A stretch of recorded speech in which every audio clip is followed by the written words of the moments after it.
Dios les bendiga, mis amados hermanos. Una vez que ya vimos los temas previos de esta serie, que eran sobre qué es el matrimonio realmente bíblico, qué es hacerse una sola carne, qué es el matrimonio civil, religioso, fornicación, etc. Hoy vamos a ver lo que dice la Biblia acerca de las concubinas que tenían los reyes y el concubinato y la bigamia, o la poligamia en general. Y ya de ahí vamos a partir para entender, inciso A, si había pecado en esa práctica, y inciso B, ¿cuál es la diferencia con lo que ahora llaman concubinas en algunas partes del mundo? Y bueno, para entrar rápidamente en el tema, vamos a tener que enfatizar primeramente 3 puntos bien importantes. Primer punto, conceptos básicos, tales como ¿qué es la bigamia o qué es la poligamia? Bueno, pues bigamia significa literalmente dos matrimonios. Proviene de bi, que es dos, y gamos, que es matrimonio. Y poligamia significa varios matrimonios o muchos matrimonios. De ahí que si alguien vivía en bigamia antes, o sea que tenía dos esposas, a la vez, al mismo tiempo, vivía en poligamia, porque dos ya se consideran varios o muchos. Ahora, segundo punto, debemos recordar que en la Biblia, al menos en el Antiguo Testamento, Dios en ninguna parte condena como pecado el concubinato ni la poligamia. Ya en el Nuevo Testamento, Dios establece un nuevo régimen de matrimonio, pero no porque lo anterior fuera inmoral para Dios, sino porque simplemente son ahora nuevas reglas para un nuevo pacto, lo cual vamos a ver más adelante. Pero de que no son esas prácticas llamadas por Dios un pecado y también de que no lo condena, eso es bien evidente en el Antiguo Testamento. Porque si nosotros leemos la Biblia nos vamos a dar cuenta de que desde Génesis se nos narra cómo algunos hombres tomaban para sí dos mujeres o incluso más. El primer caso de esto en la Biblia fue el de Lamec en Génesis 4:19, donde dice, y Lamec tomó para sí dos mujeres. Y muchos otros hombres más en el Antiguo Testamento fueron polígamos. Y todos ellos tenían en común el ser ricos o poderosos. Tales son los casos de Abraham, Jacob, David, Salomón, entre otros. Dice, por ejemplo, en 1 de Reyes 11:3, y tuvo Salomón 700 mujeres reinas y 300 concubinas. Ahora, ese común denominador de ser ellos ricos o poderosos nos va a dar más adelante la pauta para entender el por qué Dios permitía la poligamia.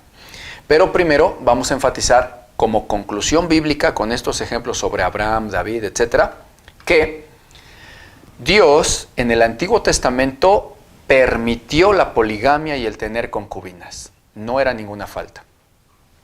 Y como última parte de este bloque vamos a ver el tercer punto, que es si Dios en el Antiguo Testamento solamente permitía la bigamia y la poligamia, o si aparte de permitirlo Dios incluso lo aprobaba. Y bueno, para ello simplemente tenemos que recordar pasajes de la Biblia donde Dios efectivamente es quien está aprobando la poligamia. Tales como por ejemplo en 2 de Samuel 12:7-9, que dice, entonces dijo Natán a David, tú eres aquel hombre. Así ha dicho Jehová, Dios de Israel, yo te ungí por rey de Israel, y yo te libré de la mano de Saúl, y yo te di la casa de tu señor, y, atención, y yo te di las mujeres de tu señor. Además te di la casa de Israel y de Judá, y si esto hubiera sido poco, yo te habría dado mucho más. ¿Por qué pues tuviste en poco la palabra de Jehová, haciendo lo malo delante de sus ojos?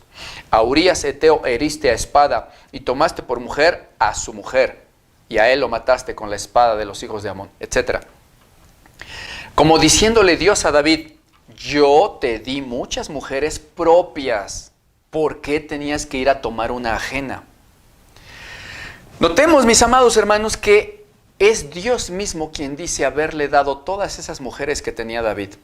Al igual que se menciona así también sobre otros reyes, como por ejemplo Salomón y muchos casos más en la Biblia.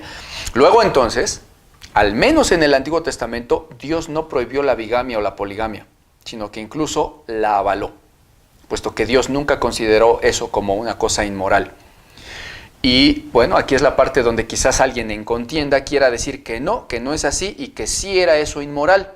Pero cuidado, con eso estaría llamando al tal inmoral a Dios mismo. Porque fue Él quien dijo haber dado Él mismo las mujeres a algunos hombres en la Biblia, como en el caso de David. Es más, De hecho, incluso en la misma ley dada a Moisés había instrucciones precisas y expresas sobre qué hacer cuando un hombre tomara una segunda mujer como esposa o concubina. Porque dice así en Éxodo 21:10, si tomare para él otra mujer, no disminuirá a la primera su alimento, ni su vestido, ni el deber conyugal. Conclusión de este tercer punto, entonces, Dios avalaba en sus leyes la bigamia y la poligamia en el Antiguo Testamento. Tanto antes de haber ley de Moisés, como son los casos de Abraham y otros patriarcas, así como en la misma ley de Moisés, donde puso reglas para aquellos que tomaran más de una mujer por esposa o concubina, no las les atendieran. Bien, vamos a ver entonces ahora cuál era la diferencia entre